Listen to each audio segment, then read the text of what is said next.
Sawadee. How you doing, everyone? Welcome back to the Think Pink podcast. Another solo episode. Probably a short one today. So please hit the like, subscribe, comment any topics you want me to discuss. They are going on a list, so they will be coming up as I get to them. I've got a bit of a list to get through. Looking at a couple of episodes coming up with having a guest on. So I will get to your subjects. So yeah, don't forget to send those through. What you'd like to hear me speak about, bitch about, whinge about, whatever you like to call it. So yeah, first subject I wanted to get onto was new coaches, some advice for new coaches. There's always new gyms opening up, which is a great thing. As long as, the number one thing I'm going to say for that is coaches need to have a mentor.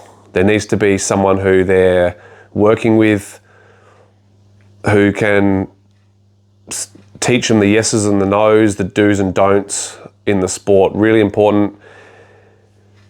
You can't open a gym and expect to just be able to float in and out and rock up to shows and actually exist in the world of Muay Thai without having somebody guiding your way through, because your students aren't going to get what they need out of you as far as fighting goes if you don't have the contacts, if you don't have someone who can vouch for you, if you're making shit decisions because you didn't know any better.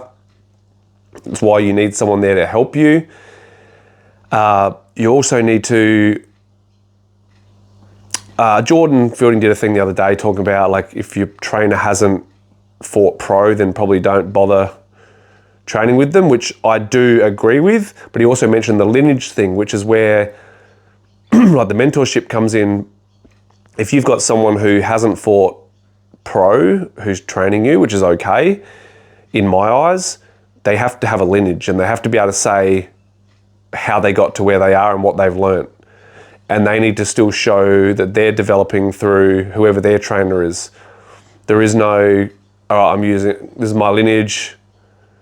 I never fought, but I'm going to do good enough and I'm just going to float along and hope for the best. And, I'm no longer speaking to my trainer and he doesn't support what I do. It doesn't work. You need to be able to, when you go to a gym and you're speaking to the gym owner, so you're looking at signing up, find out what their history is. It's really important. Find out where they come from, how they got to where they are, who they learnt from, who they fought under, where they fought. If they haven't fought, then this is where you need to know, where they need to be able to list off really quickly where they got all their knowledge from. And the confidence in them sharing that information with you is what's, I believe, going to get them over the line and keep people interested.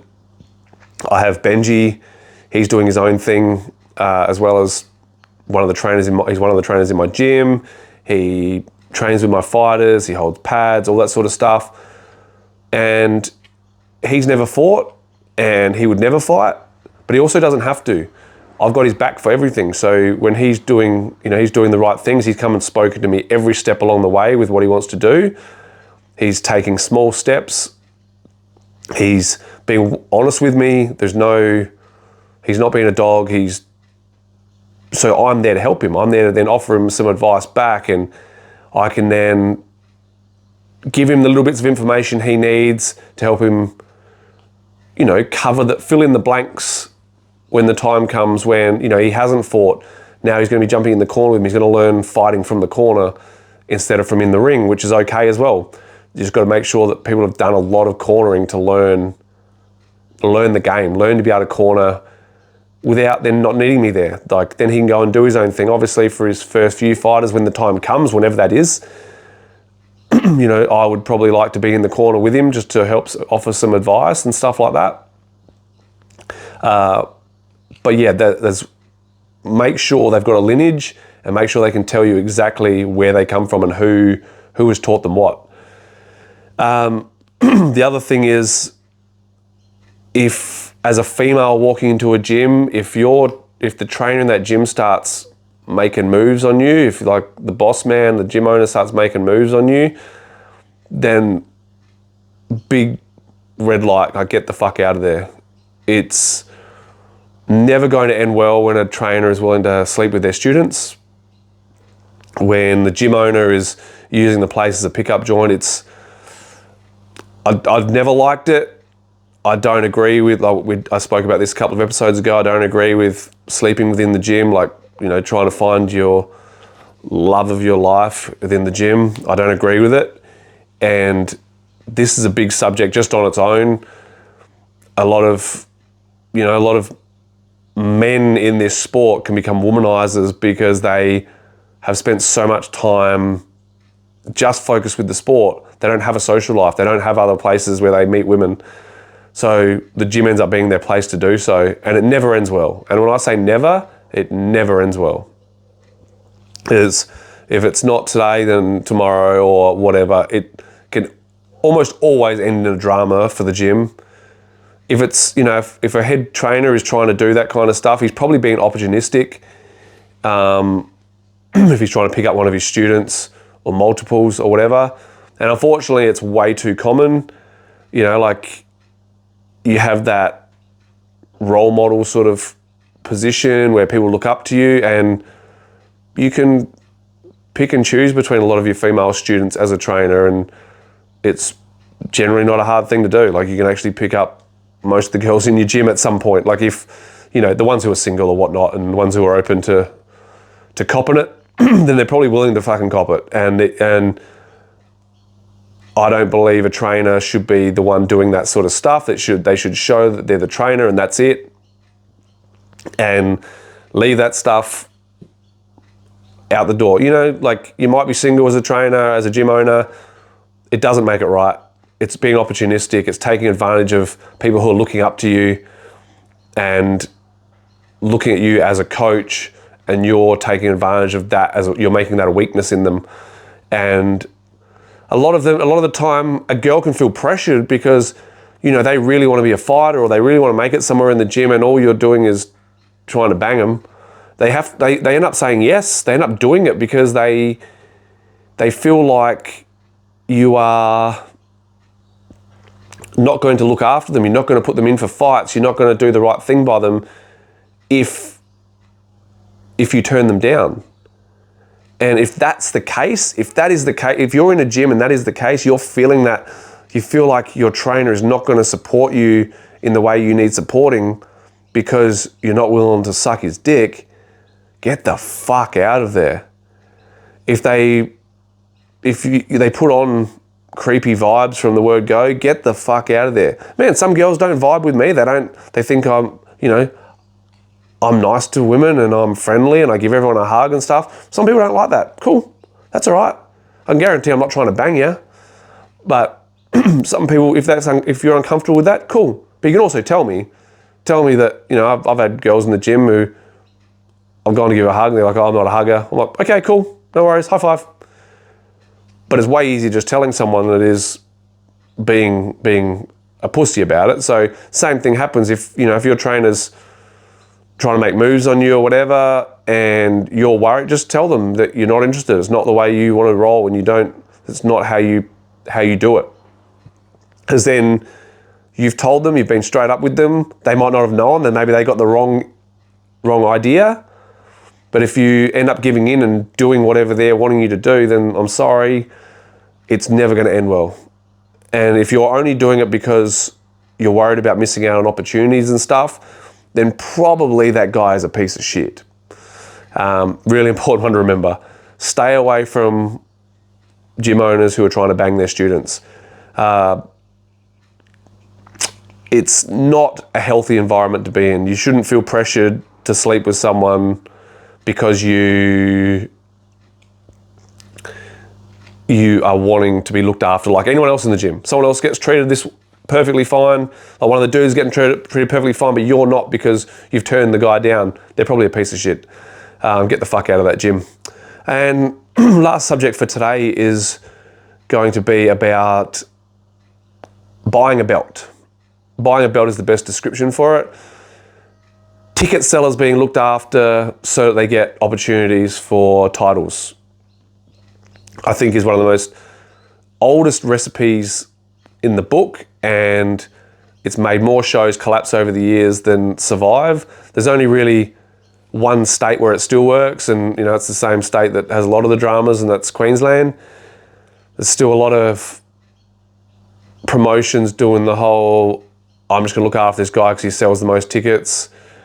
But also, a lot of the sanctioning bodies, a lot of the sanctioning bodies people are using to do these buyer belts are not sanctioning bodies that matter anyway. Like, there was a show on the weekend, I'm going to break it down a little bit more at some point, but, I believe WMO belts are a fucking joke. They put on some reputable world title fights, but aside from that, it's literally a fucking piss take.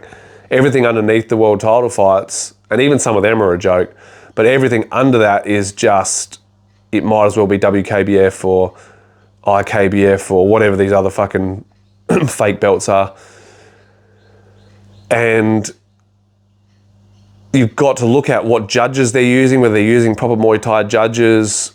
Like you have Massa judges doing all the WMO stuff in New South Wales. How do you expect to get a proper Muay Thai judging for meant to be a Muay Thai organisation, WMO, World Muay Thai Organisation?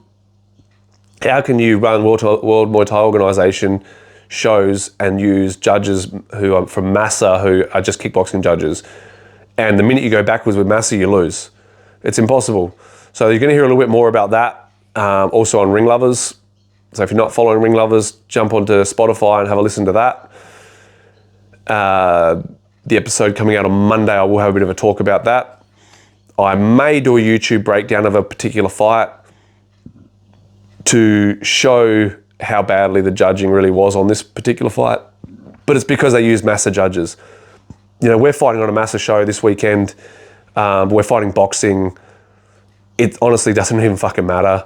We're going there, we're doing 8 rounds. It's for some dodgy belt that neither of us really give a fuck about. But it is what it is.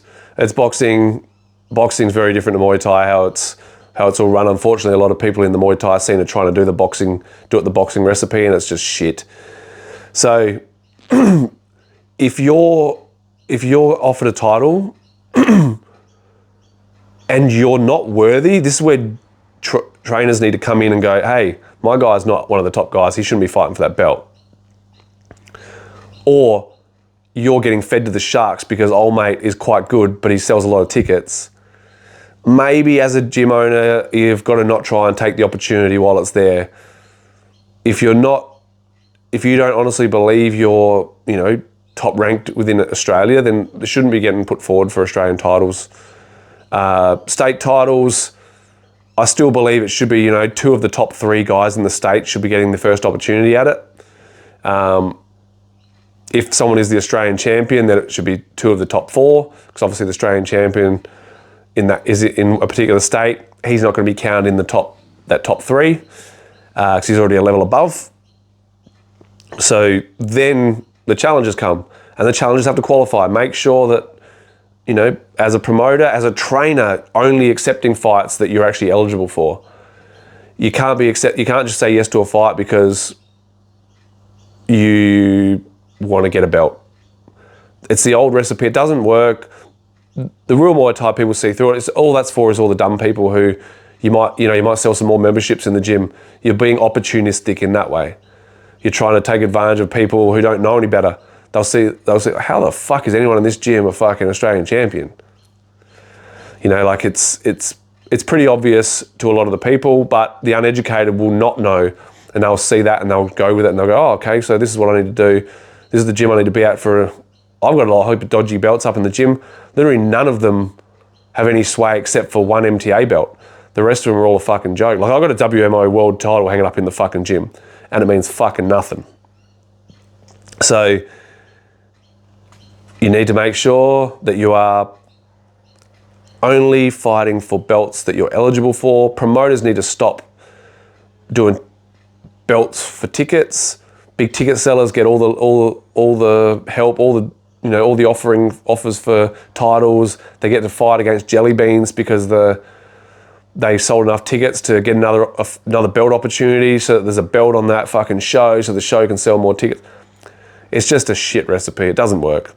I'm leaving it at that for today, and I'll see you all again next week, maybe with a guest. We'll see. Thank you very much, guys. Once again, please do the like, subscribe, comment your things you want me to talk about. If there's any particular fights you want me to discuss, any of that sort of stuff, you can send them through. Maybe I can do a breakdown or whatever as well. Happy to do a little bit of this, a little bit of that to fill up my YouTube channel. But really, once again, really trying to build this. I'm about 700 viewing hours off of going to the next level in my YouTube channel, where I can then open a shop to sell merch and stuff on there and have memberships and stuff. So I'm getting there, guys. I'm getting there. I'm about 1,700 hours off of, I'm well over halfway now to getting fully monetized on YouTube. So keep supporting, please. Help me get there. Thanks, guys. Cop and carp.